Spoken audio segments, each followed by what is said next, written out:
आप में से कई लोग कहेंगे सर अभी जो मेरे पास 100 रुपए आ रहा है ना, मेरा खर्चा 110 रुपए का है, मैं क्या करूं?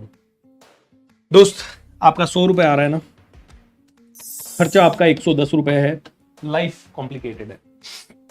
अब मैं आपको यही कहूंगा, आप मान के चलिए खर्चा 100 का आने के बाद 110 है, मतलब आप प्रॉब्लम में हो। आप मान के चलिए कि आपके पास 95 रुपए आ रहा है, आपका खर्चा अभी भी 110 रुपए है। 15 रुपए आप और कहीं से एक्स्ट्रा कमाइए, काम चलाइए, क्योंकि 10 रुपए भी आपको कहीं से एक्स्ट्रा अरेंज करना पड़ेगा ना।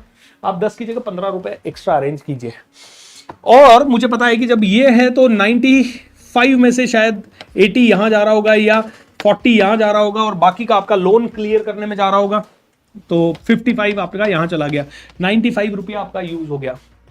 बाकी का जो 5 रुपया है ना, 1 रुपया इधर डालिए, 1 रुपया इधर डालिए, 1 रुपया इधर डालिए, 1 रुपया इधर डालिए, या फिर यहां पे 2 रुपया डालिए, यहां 2 रुपया डालिए, यहां 50 पैसा डालिए, यहां 25 पैसा डालिए, यहां 25 पैसा डालिए। ओके, बाकी के 5 रुपए को यहां से, बट शुरू करना है 5 रुपए से शुरू कीजिए, 100 रुपए से शुरू कीजिए, 200 रुपए से। आपका खर्चा 100 रुपए है, मतलब आपका खर्चा 110 रुपए है, कमा आप 100 रुपए, मान के चलिए कि आप 95 ही कमा रहे हैं। जहां से आप एक्स्ट्रा 10 रुपए मैनेज करेंगे, वहां से ही आप एक्स्ट्रा 5 रुपए और मैनेज कीजिए, 15 रुपए का डेफिसिट खाइए, लेकिन ये जो 5 रुपए है ये यहां से कीजिए। मेरे साथ बोलिए और ध्यान से इसको समझिए, ठीक है? मेरे साथ बोलिए और मेरे साथ इसको ध्यान से समझिए। अगर आप जब 100 रुपया कमा रहे हो तब 5 रुपया इसमें इन्वेस्ट नहीं कर सकते और ये काम नहीं कर सकते, तो जब आप 5 लाख कमाओगे तब भी उसमें से 50,000 इन्वेस्ट नहीं कर पाओगे और 50,000 इस तरह से मैनेज नहीं कर पाओगे।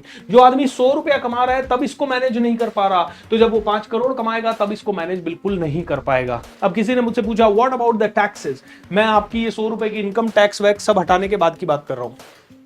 टैक्स तो आपको झक मार के देना ही पड़ेगा। ओके, आप अगर किसी भी कंपनी में काम कर रहे हैं, जैसे मेरा एक फ्रेंड है बैंक में काम कर रहा है, उसकी 3 लाख रुपए की सैलरी है बैंक में, लेकिन उसके हाथ में 2 ही लाख रुपए आता है, क्योंकि बाकी के ऑटोमेटिक टैक्स वैक्स में सब डिडक्ट हो जाते हैं। तो जो टैक्स का पैसा है वो तो ऑलरेडी आपको टीडीएस वगैरह कट के ही मिलता है, अगर आप बैंक में या किसी गवर्नमेंट सर्विस में या कहीं पे भी हैं तो। और अगर आप प्राइवेट सर्विस में हैं और आपका पूरा का पूरा, मतलब आपका खुद का बिजनेस है और आपका 100 रुपए का बिजनेस है और 200 रुपए का खर्चा है, तो उसमें तो टैक्स देने की कोई बात ही नहीं आती। सो टैक्स तो आपके ऊपर अगर अप्लाई हो रहा है तो ही ये होगा। अब सिचुएशन ऐसी आती है कि कई लोग कहते हैं 5% एजुकेशन में, मैंने आपको क्या बोला, मेरा 40% का जो खर्चा है घर का वो मैं ले आया हूं 5% में, यानी कि इसमें से मेरे पास 35% एक्स्ट्रा बच रहा है। लोन आज की डेट में ऑलमोस्ट 0 है। जो 20% इन्वेस्टमेंट का है वो भी आपका इन्वेस्टमेंट में जा रहा है। एजुकेशन का लॉन्ग टर्म का स्पेंडिंग का 10% है, शॉर्ट टर्म स्पेंडिंग का 10% है, 10% आपका इमरजेंसी का है, 5% आपका एजुकेशन का है और 5% आपका डोनेशन का है। अगर आपके पास ज्यादा पैसा बच रहा है तो पहला तो इस 20% को बढ़ा के, ये तो आपका 5% में हो गया, तो अब सिचुएशन ये हो गई 5% ये, इसको जो इन्वेस्टमेंट है इसको 20% की जगह अब आप 40% कर सकते हैं। अब आप कहोगे सर ये तो 45% ही हुआ, बाकी का क्या है? लॉन्ग टर्म को आप बढ़ा के 15 कर सकते हैं, तो ये कितना हो गया 15। ऐसे ही आपका इमरजेंसी फंड 15 कर सकते हैं, शॉर्ट टर्म का फंड आप 10 कर सकते हैं। कितना परसेंट हो गया ये? 15 15 20 और 10 30, 5 35 और 40 75% हो गया। अभी भी आपके पास 25% बचा है। 10% से 15%, 10% आप एजुकेशन का कर सकते हैं, 5% आप फन और एंटरटेनमेंट के लिए कर सकते हैं और बाकी बचा 10% आप डोनेट कर सकते हैं। या फिर आप इसको सेम रख सकते हैं, इसको सेम रख सकते हैं और ये जो एक्स्ट्रा पैसा है आप यहां इन्वेस्ट कर सकते हैं। दोस्तों, this is how all the rich people operate.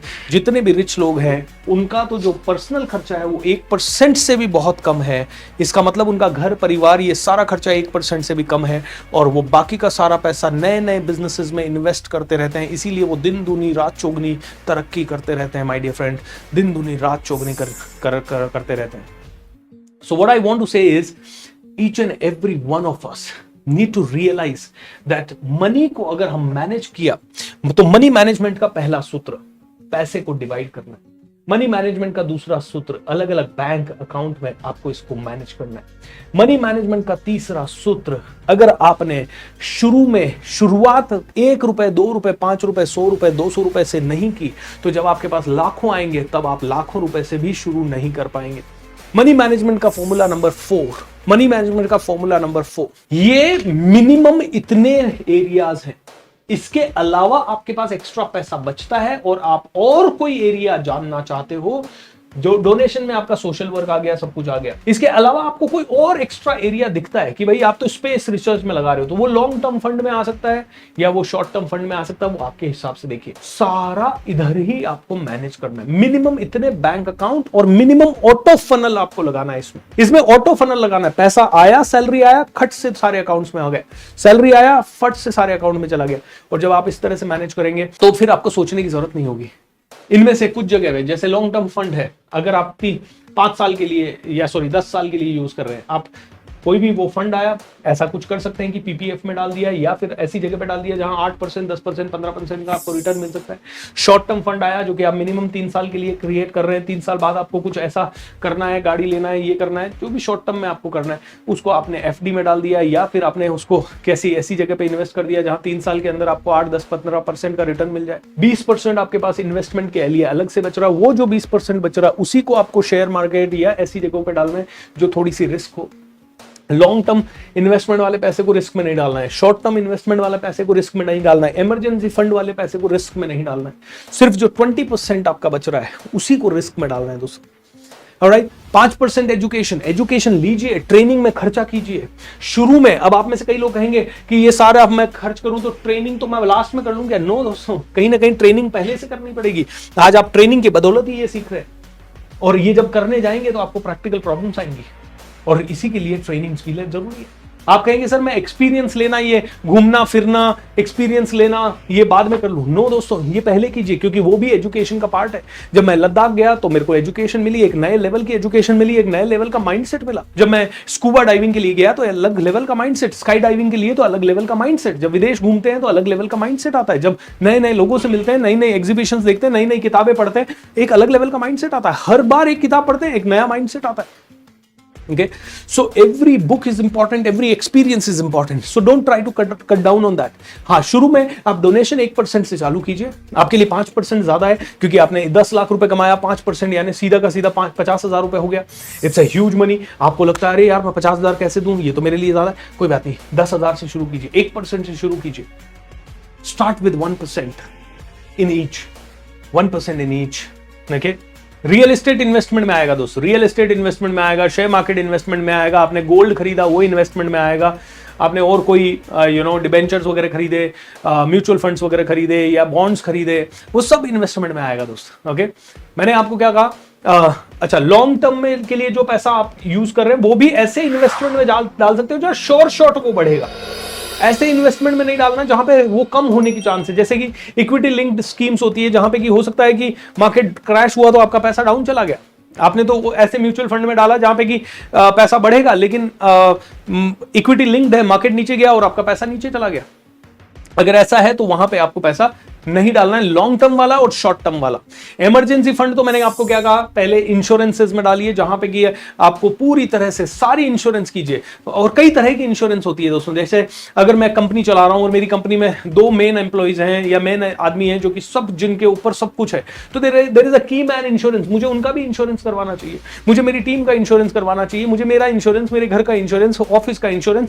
धीरे धीरे इंश्योरेंस ये इमरजेंसी फंड है, ताकि इमरजेंसी फंड में आपका थोड़ा बहुत गया है, हर साल आपका 1, 2 लाख, 3 लाख रुपए जा रहा है, लेकिन आप 3 करोड़ 5 करोड़ तक के नुकसान को आपने कवर कर रखा है।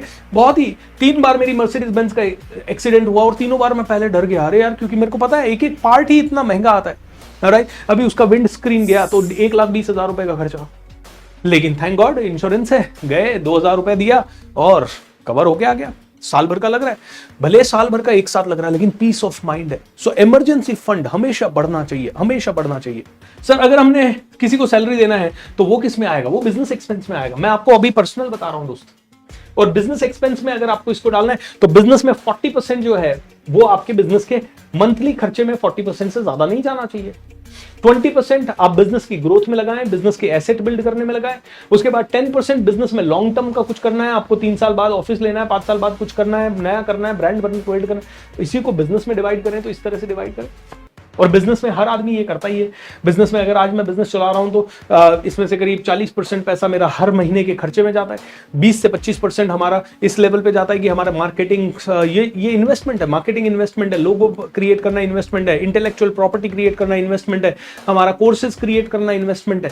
तो ये हमारा 20-25% का पैसा जाता है। लॉन्ग टर्म सेविंग, हमें ऑफिस लेना है तो हमने ऑलरेडी मान लीजिए ऑफिस के लिए लोन लिया है, 5 साल में वो लोन होगा तो उस लोन की EMI जा रही है, वो ऑलरेडी हमने ऑफिस के लिए लिया है। Okay? सो इस तरह की कई सारी चीजें हैं जो कि बिजनेस में भी हम कर सकते हैं। और बिजनेस में भी हमारी पूरी टीम के वेलफेयर के लिए जो खर्चा होता है वो प्ले वाला एक्सपेंस हो गया। बिजनेस की तरह से हम हर साल कुछ ना कुछ थोड़ा सा डोनेट करते हैं, वो डेफिनेटली बिजनेस के डोनेशन में आना चाहिए। बट मैं यहाँ पे आपको जो बता रहा हूँ, ये हर आदमी को पर्सनली अपनी लाइफ में इतना करना चाहिए। देखिए, बिजनेस के सारे खर्चे करने के बाद आपको कितना मिल रहा है उससे ये प्लानिंग करना है। आपने सारे बिजनेस से खर्चे कर लिए और बिजनेस से खर्चे करके आपको 1 लाख रुपए का सैलरी बिजनेस से आप निकाल पा रहे हैं, तो वो 1 लाख रुपए को इस तरह से डिवाइड करना है। अब बिजनेस सारा करने के बाद आपको 50,000 मिल रहा है, 50,000 को इस तरह से डिवाइड करना है। आपको 5 लाख मिल रहा है, इस तरह से डिवाइड कीजिए। 50 लाख मिल रहा है, इस तरह से कोशिश कीजिए। आपकी पर्सनल लाइफ को अलग रखिए और बिजनेस को अलग रखिए।